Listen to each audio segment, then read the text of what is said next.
Welcome to LOA Today. Your video's doing well. Walt Thiessen and life coach Louis Souza here. Today is Monday, February the 11th, 2019. It's 8 a.m. in New York, 5 a.m. in Los Angeles, 1 p.m. in London. Sydney, Australia is at 12 midnight. Wherever you are in the world, thank you for tuning in to yet another episode of LOA Today, your daily dose of happy. And Louis, I was looking at something that one of our listeners sent to Joel and I over the weekend. Paula had tuned into an episode that Joel and I did a few weeks back, and we gave her some help and so forth. And so I think this is kind of like a thank you. She sent me a video. It was actually more of an audio, but it was on YouTube, of a gentleman named John Earl Shoaff. Have you ever heard of him? Oh, yeah, Shoaff. Shoaff was Jim Rohn's mentor, Right. if I'm not mistaken. Exactly, yeah. And she was... I was a big fan of Jim Rohn. She was emphasizing that this was an early law of attraction thing, and she found it to be very helpful. And it was very well laid out, I have to say. But what was interesting to me more than anything else, besides Jim Rohn, this guy was also a mentor to a couple of other famous people. One was Mary Kay Ashenfelter, who was the founder of Mary Kay Cosmetics. And let's see, who was the other one? Yeah. And the other one... And of course, Jim Rohn was a Herbalife distributor. He was an Herbalife distributor. And the business mentor for Herbalife. Exactly, yeah. And I'm trying to remember who the other person was. It was a famous person. Who was it? Oh, Zig Ziglar. Zig Ziglar was a student. Zig Ziglar as well. Yeah, yeah. So it's interesting to see that there's actually almost like a genealogy of law of attraction people, and who's been influenced by whom over time. But Shoaff is not somebody I'd paid any attention to. I was kind of peripherally aware of him. But I listened to the recording that Paula sent us, and he was good. He was good. Good presenter. I'm curious to learn a little bit more about him just to see, does he have any other interesting insights to share? But I just wanted to thank Paula for sharing that, because that was a good share. I like that one. That was really good. So thank you, Paula. So how you doing, Louis? You have a good weekend yourself? Gone again. What's that? Your video's gone again. My video? Oh, no. Well, let's reset again. No worries. We can keep talking, but... yeah, good morning, LOA Today, guys. Lovely to have you listening and online. And, we're going to have an exciting morning to wake everybody up after a fantastic weekend. How was your weekend, Walt? My weekend was very good, actually. We went to visit my wife's sister and niece and nephew and had a very nice time visiting them and enjoying ourselves and so forth. And it was good. It was good. It was really good. How about you? I had a busy one with the kids and all the rest of it. Your video is only half again, Walt. Yeah, I know. I'm messing around with it, trying to get that to work while you're talking. Oh, there we go. Perfect. Okay. Fantastic. Yeah. No, but basically a good weekend. Yeah, really, really good. I'm at the club at the moment. I've just finished yoga. That's why I've got a different environment here. Yeah, this is a little different, isn't it? Looks like a nice club, though. Oh, it's great. It's got loads of tennis courts and beautiful gym and 2 swimming pools, and they're just building a spa area where you've got waterfalls and plunge pools and special steam rooms and sauna rooms and all that. So really looking forward to adding that to the mix as well. Yeah. Really nice club. Very good. Yeah, it's fantastic. So I don't know if he's going to pop in, but one of my guys one of the sauna mates is here, and we just had yoga together, and he might pop in and say hi. Oh, that would be great. Yeah. I mean, you've been talking about your sauna friends for a long time now, and I began to wonder, were they like mythical creatures, or did they actually exist? So mythical creatures, yeah. It'd be nice to see one who's actually, really there.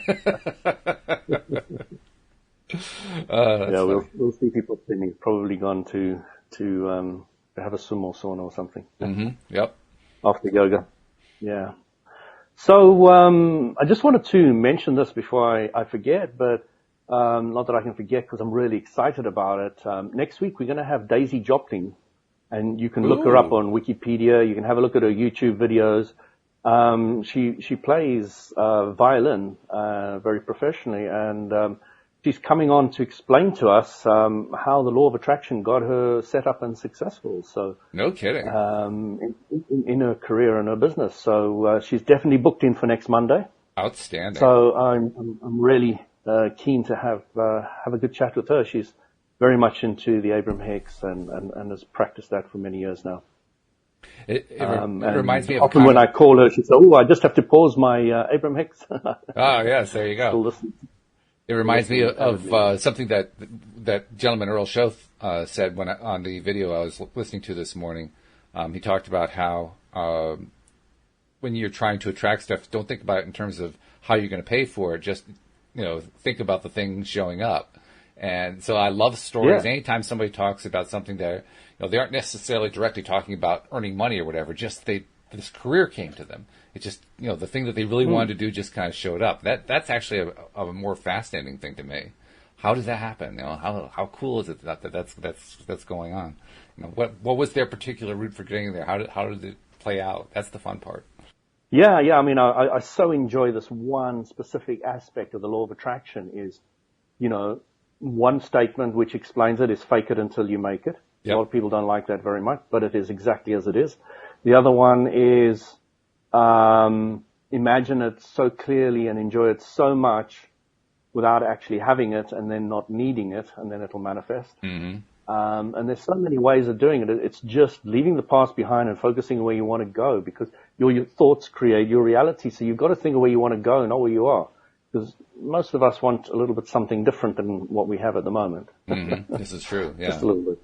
Well, you mentioned fake it till you make it. The thing I always think about and that's a really great phrase. I love that one. But it does have sort of a side part of it to kind of be aware of. The reason some people have that downer, of course, about fake it till you make it is if you're faking it and you're in a position of not feeling good, you're that position of lack and you're focusing on that. Well, faking till you make it while you're focusing on lack isn't going to do you a whole lot of good. You have to fake it till you make it with the idea of getting yourself into the good feeling place, and that's when it actually pays off. But yeah, it can be like a two-way street. Yeah, every subject's right? Two subjects. Yeah, and exactly. Once you get that, Walt, which you very clearly have got nailed, all these confusion about fake it till you make it and all the rest of it, the little bit of vibrational screwiness to something like that, you can clean up by understanding that every subject's two subjects. Right. And it is one of the most powerful things you can really live and learn in your life is to really get that clarity about, every subject's two subjects. So if somebody's talking about something, especially the moms at school and education, education's so screwy, you can feel the vibration of going in different directions of all that. Because, you get teachers who really are trying their best and they're doing a very positive job, but they're doing it with screwy rules. Very true. Screwy, hey, we have a request for help. What's the word? Curriculum. The curriculum? Mm-hmm. Yeah. And they're not focused on the basics, which, if we wanted to talk about a real subject today, you can kind of bring in education and the law of attraction. What would education look like if you based it on the Abraham Hicks / law of attraction type scenario? Well, what do you think it would look like, Walt? It would look like a Sudbury school. And I say that because I helped to found a Sudbury school, and I know what they're like. They are schools where... That's the one they recommend, isn't it? It is, yes. And that's fantastic. Louise Do you know where they are? Oh, yeah. Well, the Sudbury Valley School, the original one, is about 2 hours from where we live, in just outside of Boston, Massachusetts, in the Framingham area. But we also helped to found and you a smaller set it up? Not that one, no. We helped to found another one near us in New Britain, Connecticut, which opened a year to the day after 9/11. As sort of like an antidote, because we wanted to make it, we wanted to fix the date September 11th. That didn't have a very happy antecedent at that point. So we wanted to try to turn that around a little bit. But I love the model. The model is, when I first heard about it, it was long before I'd ever heard about law of attraction. But I loved it because it's the same kind of feeling that you get when you listen to Abraham for the first time. You listen to it and you say, well, yeah, I agree with that. Well, yeah, that feels right. That feels right, too. It's the same thing when you're listening to the Sudbury stuff or reading their materials. Because the entire thing is based on the idea of the student being in total control of their own education. Students do, well, you hardly even call them students because most of the time it doesn't look like they're studying from a traditional perspective. Most of the time they're socializing and playing games and things like that, which drives parents nuts. But actually, and you and I can, both agree with this, I'm sure, that's when they're doing their best learning. They're learning how to communicate. They're learning from each other. And it turns out that's actually the best way for a kid to learn. Like every kid who goes through a Sudbury school learns to read somewhere between when they first arrive and age 12. And wow, it's 100%. Fantastic. It's a 100% success rate. And a lot of the time, the staff members have no idea how they do it because it happens surreptitiously. It's just a natural progression. Exactly. Yeah. Or there's very often they teach each other. You must learn how to read. You've got to read lots of books. You've got to do right. this. None of that. None of that exists. Mathematics, same kind of thing. Arithmetic. One of their famous stories, I love this story, is a group of kids. The way the school is organized, the administrative group is called the school meeting. All the students have a vote in it, plus staff members have a vote, but the students outweigh the staff members in numbers, so they really do have control. And there's also a judiciary committee to deal with offenses of various kinds that are like damaging property or harming others or things like that. And it's fascinating that the people who go through this kind of environment, they're having to deal with all of the real world stuff that adults have to deal with, but they're kids. So, for instance, there's a group of kids who want to form a club for the purpose of, I don't know, building a playground or I don't know, whatever. There's an endless number of possibilities because it's just whatever their imaginations are creating. So these kids get together and they wanted to do this Project X, whatever Project X was, and they realized they needed some money for that. Well, like most schools, there's not like this endless supply of money. So they have to go to the school meeting and convince the school meeting to fund this thing. And the school meeting may or may not do that, or they may fund it partially, that kind of thing, which means most often the kids have to raise money in some way in order to fund whatever their project is. And in the course of doing that, they realize, well, we got to know how to do arithmetic to do this. And so they contact one of the staff members, and the famous story is when they contacted Dan Greenberg, who was one of the main founders of the Sudbury School. They went up to him and said, well, we want to learn how to do math. And now the staff members have a lot of experience with the students, and there are a lot of projects that start and then die quickly, hardly before they even get going. So they're aware of that phenomenon. So he's a little bit skeptical at first. He says, well, why do you want to do this? And do you really think you could actually stick this out? Because we have to be meeting like 3 days a week and you're going to have some homework to do. Oh, yeah. We're going to do all that. And so they actually work out a contract for him to teach them arithmetic. And once they got the whole thing worked out, isn't that great? Once they got the whole thing worked out, they started studying arithmetic. They used the teacher's textbooks. You know how the teacher's textbooks have the answers in the back? So they could actually check their own work as they're going along. They covered the first 6 years of what for here in the United States would be grade 1 through grade 6. The first 6 years of arithmetic in 10 weeks.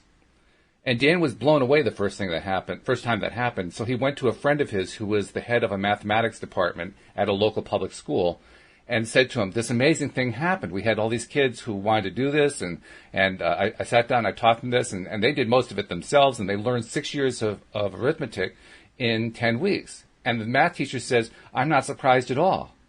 And Dan says, why? He says, because you can learn it that fast. It's just that we have to spoon feed it to them in order to get them to learn it. So that's why we do it over a 6-year period. Yes, exactly. When you've got a cooperative component, it's very, very easy. Yeah. Yes. So you get lots of stories if people like start that. understanding those words, cooperative component. Yes. You can move things forward very quickly, very, very quickly. So there's my long answer to your question. What do I think it would look like? It would look something like a Sudbury school. Wow. Yeah. I'd love to hear more and more about that because that fascinates me. I warned you, it's one of my favorite subjects. I can go on for a long time talking about that. Before we go too much further, though, I implement as much of that as possible with my children. All right, we'll talk about that. But Shireen had posted a question a while back, and I want to make sure we get to her question because she's apparently feeling some pretty bad pain. She says, my depression and anxiety are getting the best of me. Help. And please, how do I beat anxiety? To answer that, I'd like a little more specifics. Okay. Hmm. So, Shireen, if you can tell us a little bit more about the details. I will tell you in general, Shireen. First, thank you for asking the question. Second, more details will help. And then third, how do you beat anxiety? The most obvious answer in the world, you change the subject. Hmm. Because when you're anxious, you're focusing on all the things that you don't like, right? You're focusing So the on basic what doesn't feel good. question, based on what you've just said, Walt, is, Shireen, are you aware that it's the subject or a subject or a couple of subjects that are making you feel depressed? That your focus on those subjects are making you feel depressed. Are you aware of that? You know, Right. is there clarity that if you're focusing on your dog, which you love, your vibration changes? Can you feel that? Can you really get into the place of understanding that when you change a subject to a subject of something that you love and like, that you change your vibration? That concept is not necessarily that clear to a lot of people, that the subject they're looking at the moment is the one that's making them feel depressed. Now, she also gave us some additional information, so thank you for sending that, Shireen. She says, I have had anxiety disorder since 2 years old, and I take some meds for it, but the meds don't help. Well, not surprised. If you've been taking meds since 2 years old, I don't think anything will still work for you. I'm sure your This is true, yes. I'm sure your body is saying, this is not real solution. It's a little bit like this guy. I read this book, Take Off Your Glasses and See, and he gave this a fantastic example, something that just blew me away of its simplicity. He said, with glasses, you go to optometrist, he gives you stronger glasses. You go to optometrist, he gives you stronger glasses. You go to optometrist, he gives you stronger line. A few years later, you go to optometrist and he gives you stronger glasses. And you don't say anything to your doctor, do you? Or your optometrist. They're not actually doctors. So, he said, would you go to a normal doctor if you've got a cut on your hand? And he puts a plaster on. You go back a couple of weeks later, and he needs to put a bigger plaster on. And you go back a couple of weeks later, and he puts a bigger plaster on. And you go a couple of. Wouldn't you say to him, "I want to get rid of this. I want this thing to heal. I want this thing to be fixed"? And he said, "Eventually, you're putting plaster Paris on it. Would you accept that?" No, but why do you accept that with your glasses? Why? And it's a very good question, because if you're looking at many parts of our medical profession, it's so flawed that, and you know, I would probably get in trouble with saying to anybody that, you know, stop your meds and all the rest of it. So I'm not saying that. Okay, making it very clear, Right? Because you know, the doctors think they do know what's best, and I can tell you now, Shireen, the person who knows what's best for you is you. And some people will deny that, and they will say it's not right, but I can tell you now that if you start listening to your emotions, you start feeling what medication feels better for you, how much of it feels better for you, or where to go to speak to maybe a different doctor or maybe alternative or whatever feels right for you, you will find a solution that'll lead you up and up and up that emotional spire. But listen to your emotions. Something feels really wrong for you, turn around, go the other way. That's a basic things. And learning to trust your emotions is one of the first things anybody who's becoming proficient in law of attraction needs to get a grip on. They need to get a grip on the fact that you have the best guidance anywhere from anybody in the entire universe is inside you. And it's not an easy thing for a lot of people to first of all really grasp the concept, and then second of all start practicing it on a daily basis, always feeling what feels better, what feels better, what feels better. And once you do that, I promise you, you just start spiraling upwards like nothing. You just start going through the roof. But it's a learning process, a learning to trust your higher self does know. And if you want to know what faith is really the fact that you have a vortex, and that vortex knows everything that you want, and it's your higher self, and your higher self knows exactly what to bring to you in the next stage. It knows exactly who, when, how. You've just got to listen to your emotions, follow what feels better. And it's just amazing. It's an amazing journey once you start stepping on there, trusting yourself. That's very good. I like that. And she gave us more information, and what you just said fits perfectly to the new information. She says her son is a special needs child. She says, I'm seeking a full-time job, but I haven't gotten any offers. I have panic attacks, and this has happened in my most recent interviews. Again, the answer you just gave is perfect for that. I love what you said. That learning to trust the feeling and asking yourself that question over and over again. What feels better? Where's the better feeling thought? Where am I going that actually Exactly. deep down I can just tell that over there seems it doesn't have to be a lot better either. Just a little bit better. Just a little bit better. Exactly. Take little steps. Yeah. Follow it. But the interesting thing is why we're so not adept at doing this is nobody ever taught you when you were young. Nobody ever said, Walt, your emotions are your guidance. It's 100% accurate. Listen to it. Boy, I wish they had told me that. And if they did that to you when you were a baby, they did that to you when you were very young. I say to my daughter, often I said, maybe if what I'm saying to you doesn't feel right, then it's wrong for you. I don't have all the answers. I'm just here to guide you a little bit. I'm here to give you a bit of food and a roof over your head for a while. Mm-hmm. That's my only job. That's true. The rest is up to you. Yeah. And I'm teaching you to question everything I say. I'm not one of those parents that needs you to believe what I'm saying, agree with what I'm saying, and do what I say. It doesn't work like that. I like something. But I do have very clear ways of making sure she understands what I want as well. So. Oops, I just lost my video. I thought I just saw something that Sarah posted that is a nice adjunct to what we've been talking about. She says anxiety is thinking too much about the past or the future. You need to bring your mind back to the present moment and really try and focus on the now. I focus on beautiful things, maybe a stunning view, etc. And she left it there, but the implication being that it helps shift the way you're feeling, which is true. I find that to be true regularly. It's one of my favorite things. Who was that? That was Sarah who suggested those ideas. Sarah. Hi, Sarah. Yep. Sarah, the important thing to understand is that you can't think about the future and you can't think about the past in any other place but the present. This is true. Which I think she was actually saying in a sense. Yeah. It's just something you got to be really clear about because sometimes we think that we're not living in the present when that's the only place we can live. There is no other place to be. We just may not be as aware of it as the reality is. There is no other time but you and me right now. That's Nothing right. else exists. Yeah. I can think about where I want to be tomorrow, and my thoughts will create that reality. I can think of where I was in the past that I didn't like, and I can bring that reality into my present. Right. But you've got to be really clear about what you want to bring into your present with your thoughts. So just dream and enjoy and visualize and have fun with where you want to go. And don't care about how it happens. Don't care that it hasn't happened yet. Just enjoy it so much. Really get into the feel of it, of where you want to be. And then you'll move forward. And you'll find, as I said before, I think on a couple of podcasts ago, you're going to really find that law of attraction people are very flexible and they're able to move quickly.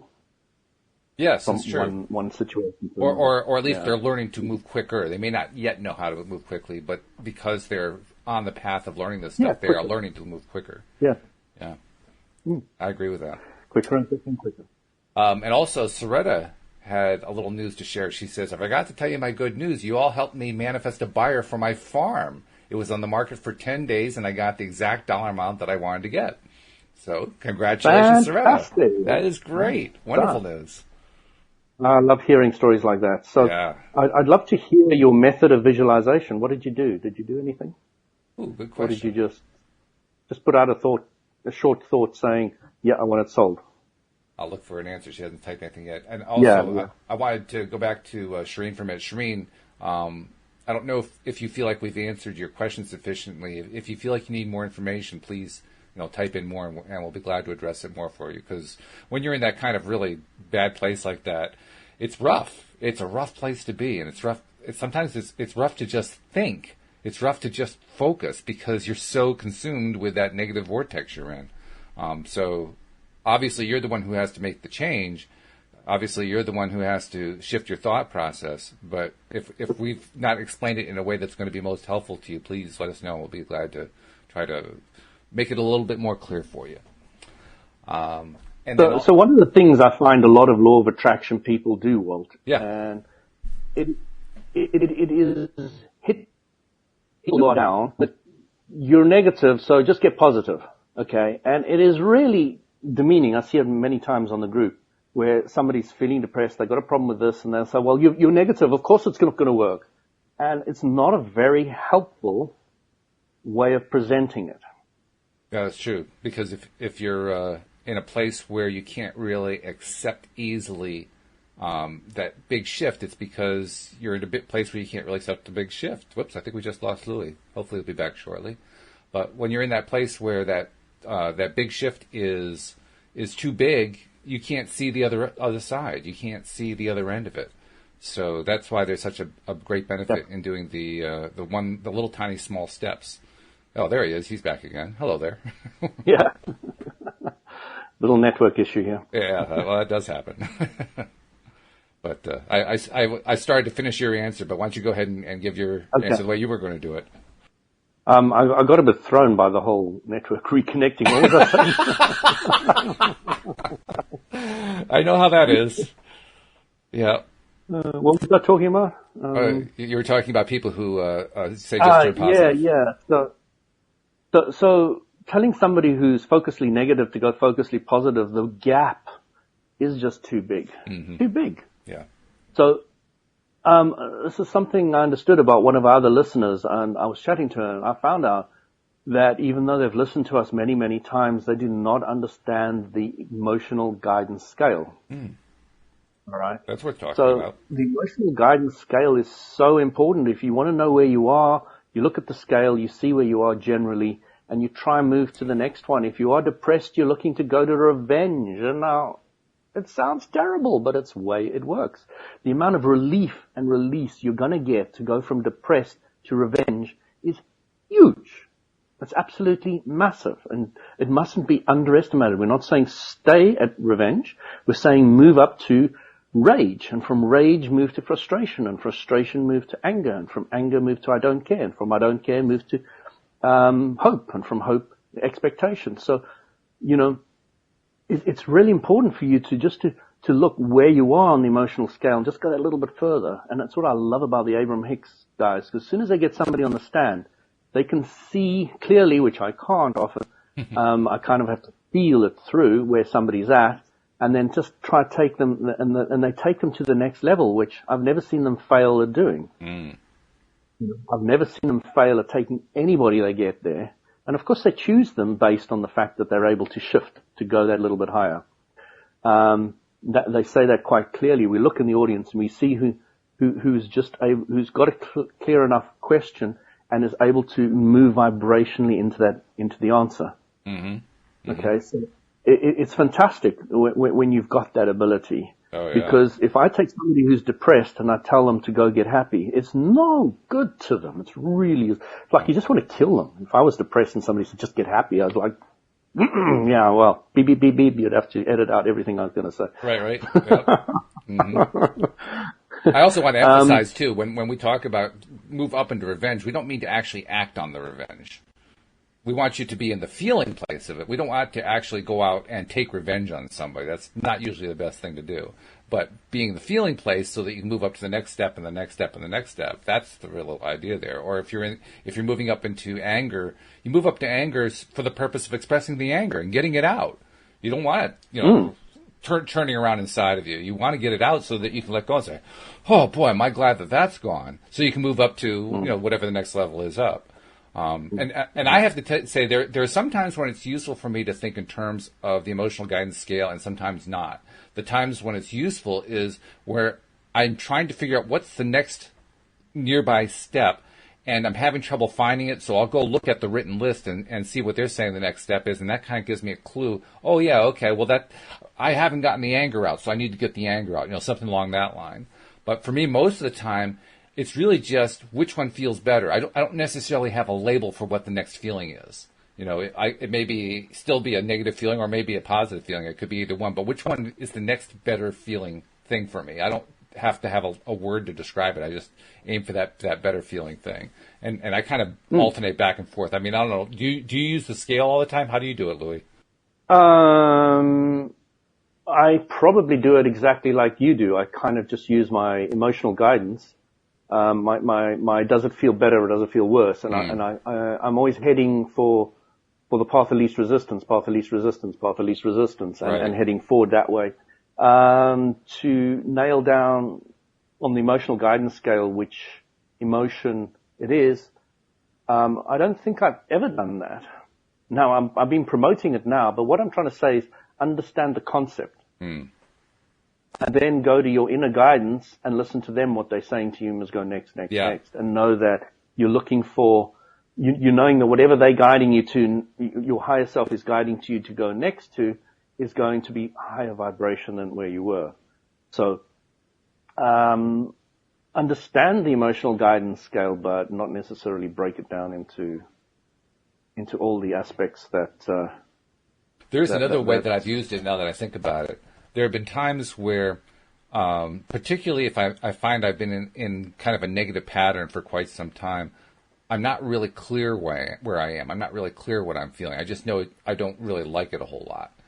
And so I'll look at the scale and I'll realize that I'm actually higher on the scale than I thought I was. Because if you stay on, well, I don't really know where it is, but I know it's negative, you start falling down the scale.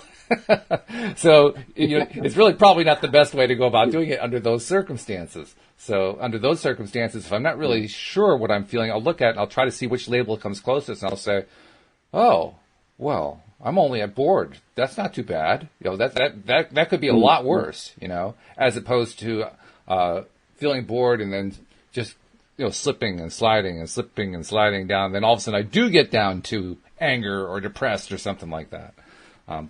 So under those circumstances, it's really helpful to know just, where am I on the scale? And then once I know I'm at board, like, oh, Jesus, I'm close to the top. All I have to do is go up to, what's the next good feeling? Is there something I can feel optimistic about? Something I can feel hopeful about? Okay, I can go for that, Yeah. Yeah, it's really interesting that people are not that aware that when you're focusing on what you don't want, it'll just get bigger and bigger and bigger and bigger and bigger and bigger and bigger and bigger and bigger and bigger. Yeah, yeah. And it's one of those strange things. You're right, it is interesting. It's strange because on the one hand, I've been, since day one of reading and hearing The Secret and recognizing that that law of attraction is both the stuff we want and the stuff we don't want, just depends on what we're focusing on. When I realized that, I became overwhelmed with the notion that I had so many negative thoughts going on. In fact, that's kind of how I got to watching The Secret in the first place, because of a conversation I had with Louise where she said, you're focusing on a lot of negative stuff lately. And I said, no, I'm not. And then I proceeded to think about what I was thinking about. And I said, oh, yeah, I guess I am. This is not a good thing. Well, in the process of doing that, I realized, well, there's a lot of negative crap going through my head.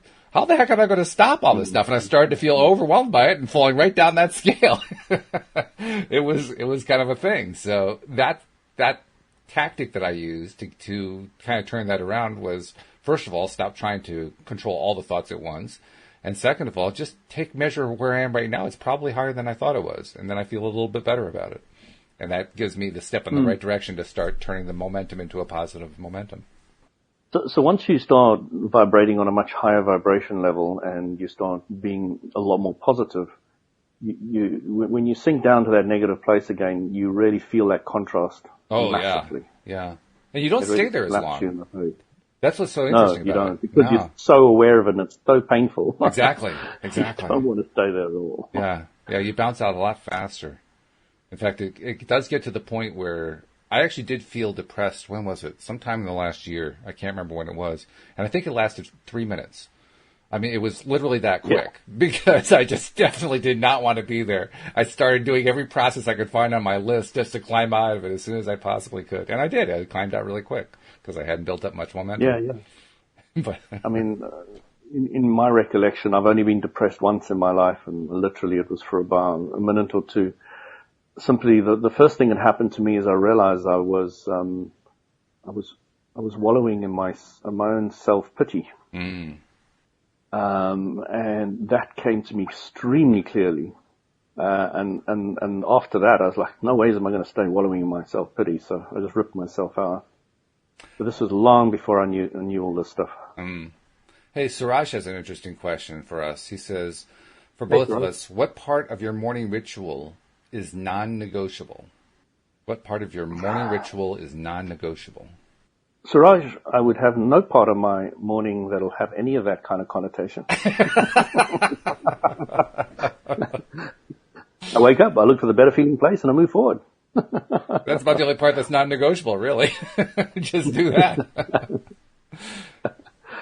I wouldn't look at it as non-negotiable, just focusing on what you want, moving forward. Yeah. But you're probably right if you wanted to use a negative non-negotiable.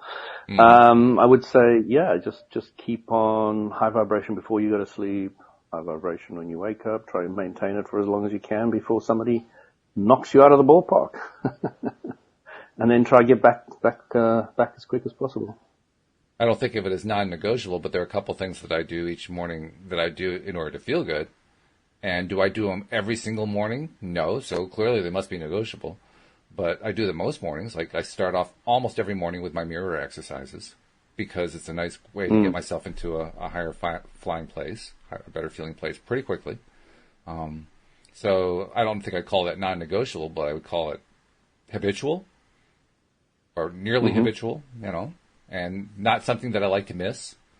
But I don't really think about it. You're right. It is a very negative way to express it, non-negotiable. It sounds like, oh, God, I got to grasp onto this thing and hang on to it for dear life. It's not that at all.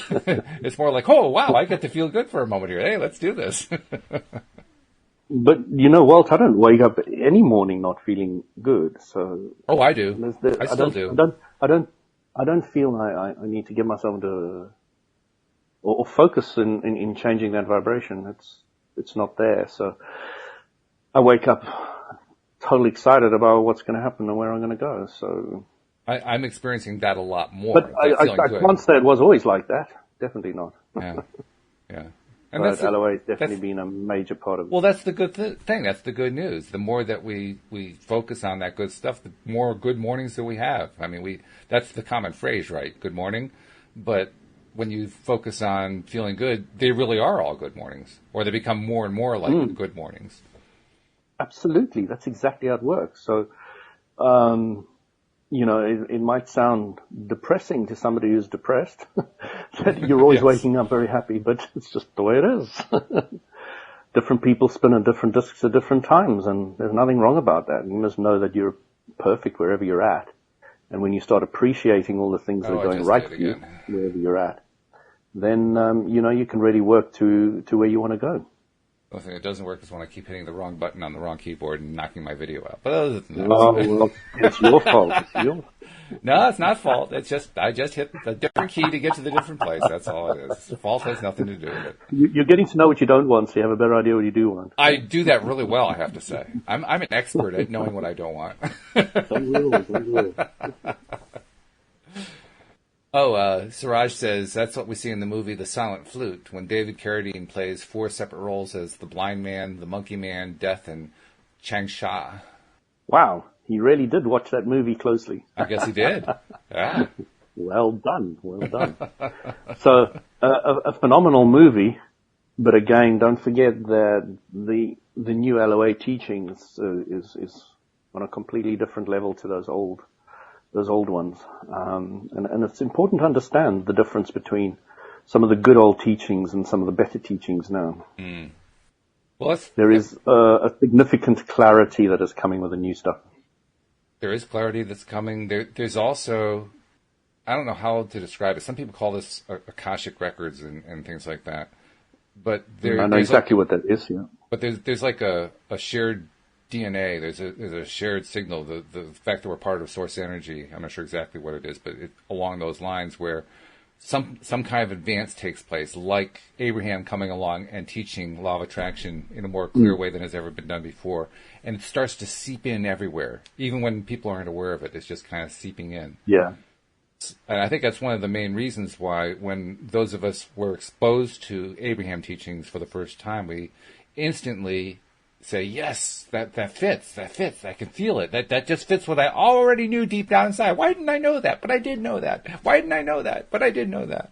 It's just, it just keeps coming and coming and coming and feeling good. And all of a sudden, wow, there it is.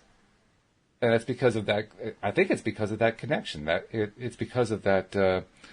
I don't know what to call it. It's the connection to source energy. And I see we just lost Louis, but it's that Oh, there he is. He's back again.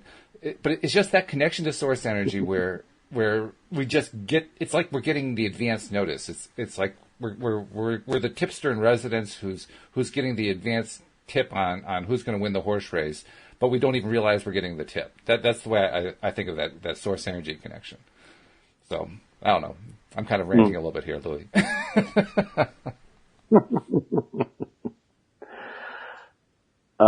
Yeah, I missed a little bit of that because I was going in and out. But those records you were talking about are supposedly a place where everything that'll ever be is stored. Mm.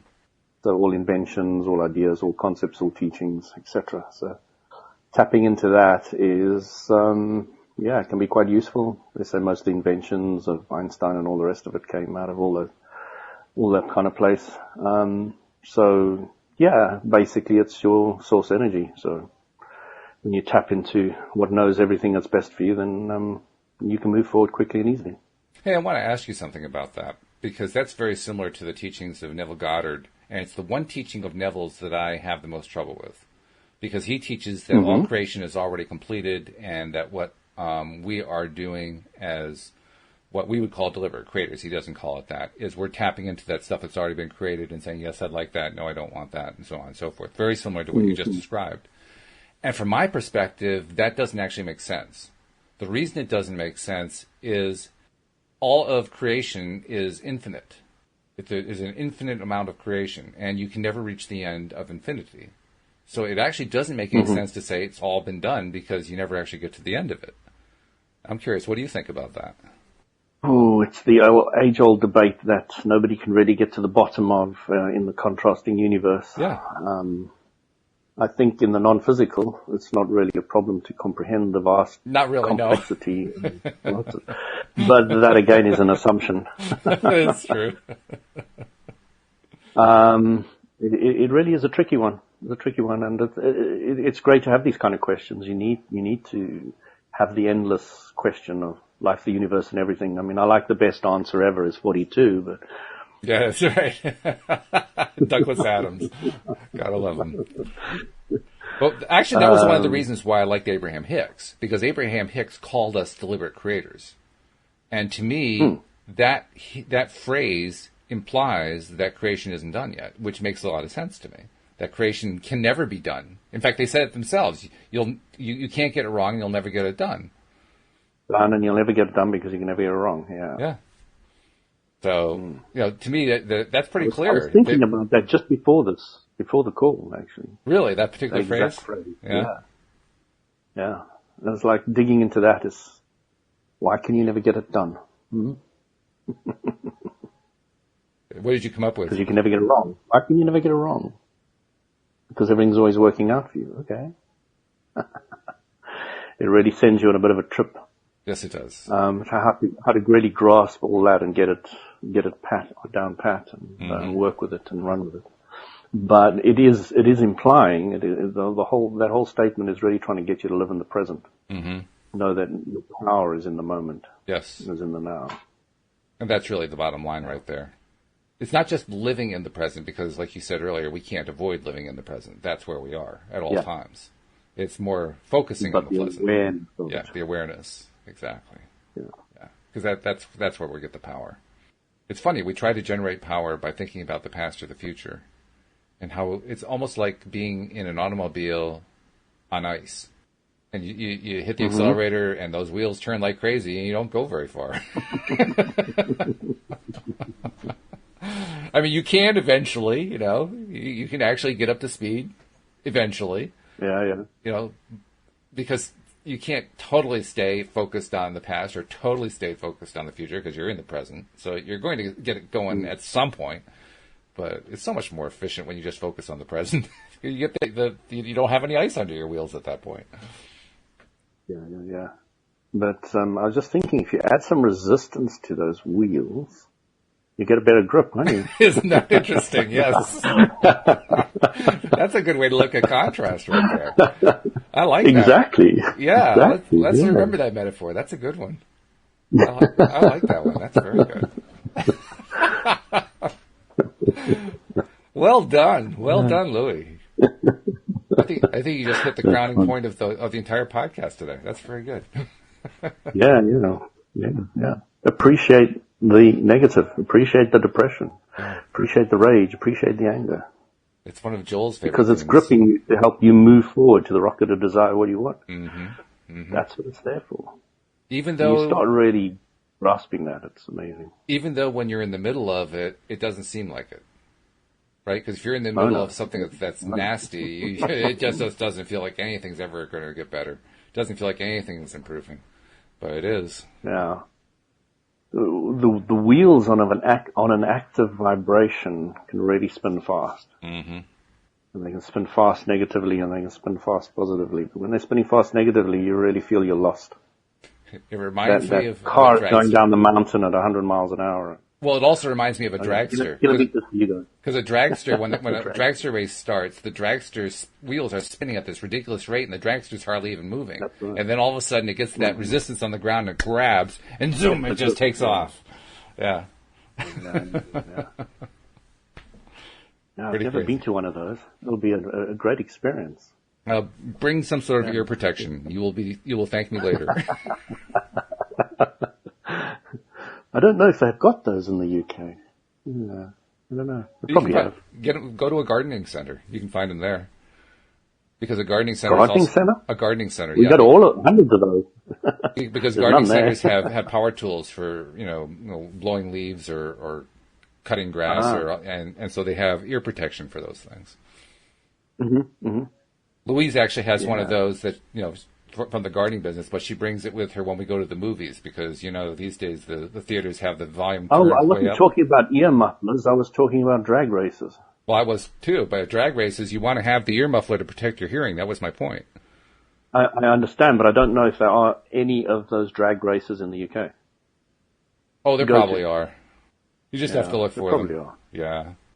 I mean, that's like one of those universal things. Why people go to the races? To see the car crashes. That's universal. Yeah. That's everywhere. So it's going to be the same thing. Monster trucks. Do you have any monster trucks there? The trucks with the big wheels? Again, I've never been in that kind of circle. I've seen a dirt track with some old cars running around bumping each other. Demolition Derby. Round and round. Yeah. Yeah, Demolition Derby. I've been to one of those. But I haven't been to any of the other kind of things. It's not something I do either, but I know that they exist. Every once in a while I'll see a commercial or an advertisement. So are there any other questions there, Walt? Questions that I think we've kind of calmed them all down because, the questions have kind of gotten quiet. So why don't we see if we can, come up with our own to address for the last 10 minutes of the show. I don't see anything else new there. So let's see. What's a good question to address? Well, actually, can you give us a little bit of more of a teaser about Daisy is coming next week? What? I mean, I know that she's a violinist, but can you tell us even like a little bit of a tease about her story? The first thing I would say is just go and have a look at a YouTube video from Daisy Joplin, Joplin. Mm-hmm.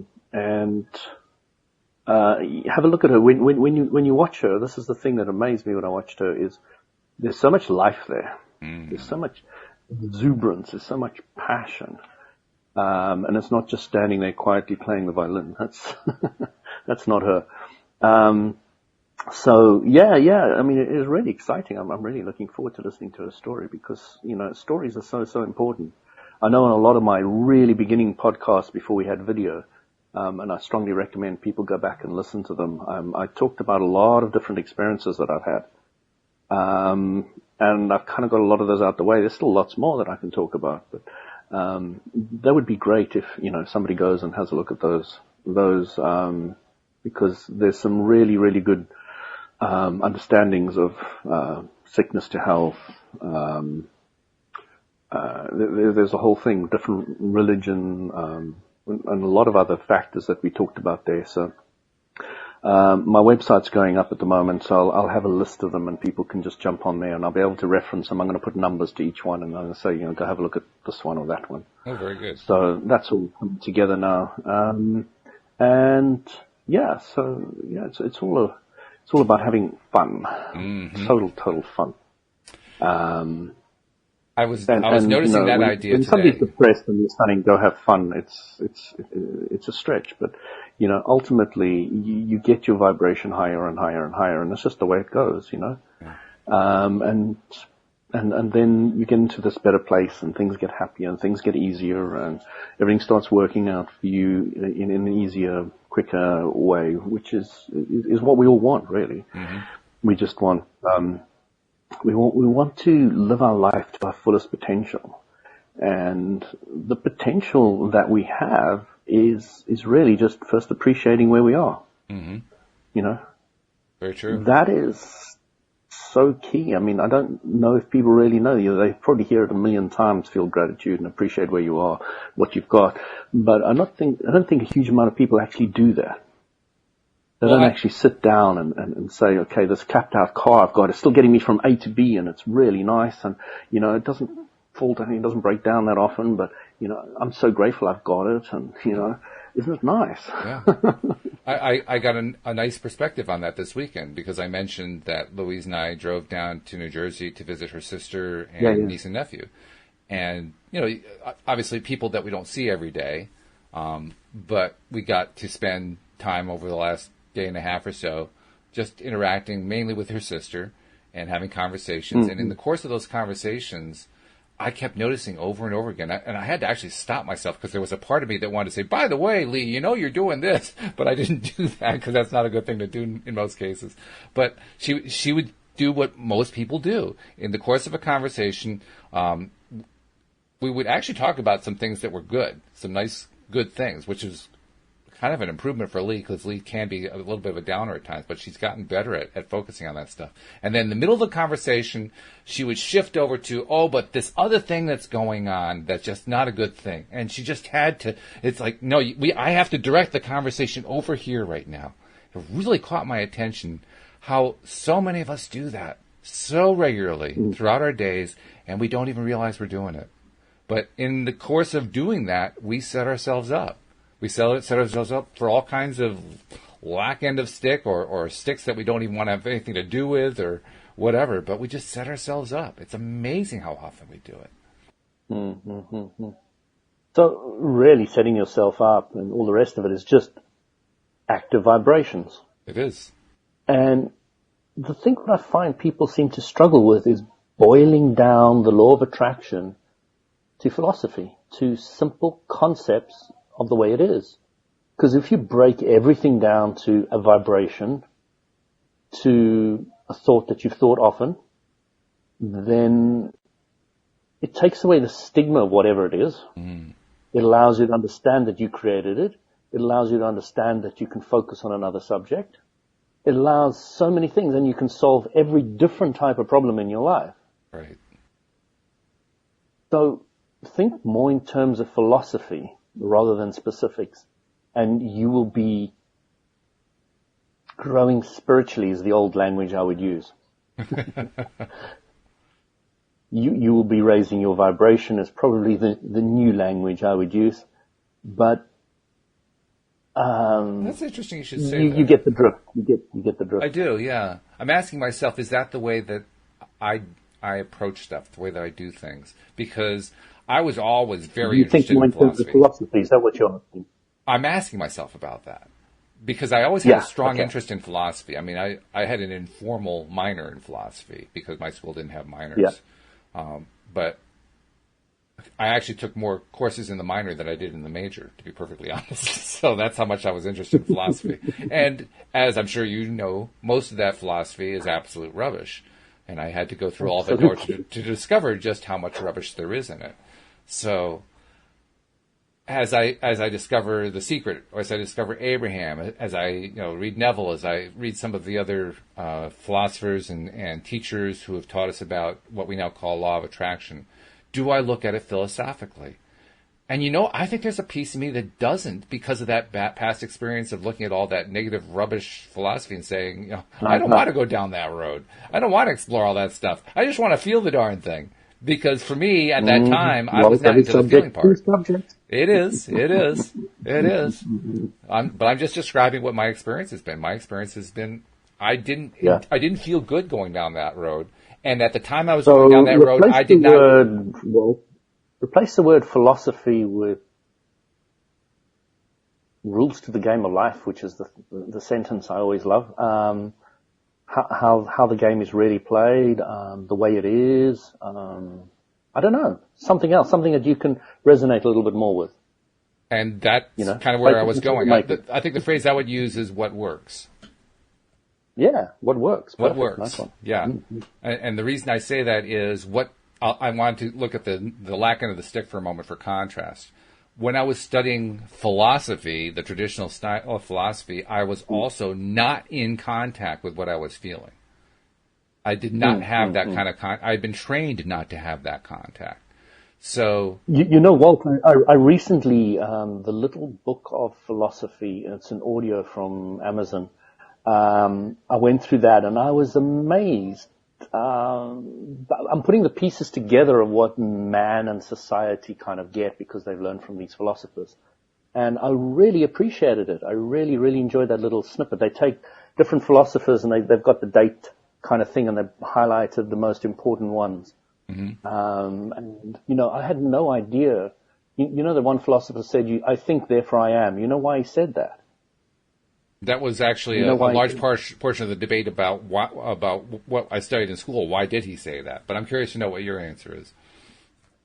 Well, this little book told me, and it seems 100% accurate. Everything else could be misconstrued. And a magician can say a table's not a table, or a chair's not a chair, or this is here, that's not there. So your five physical senses are not 100% reliable. The only thing that is 100% sure of, that he was 100% sure of, is that he thinks. Mm-hmm.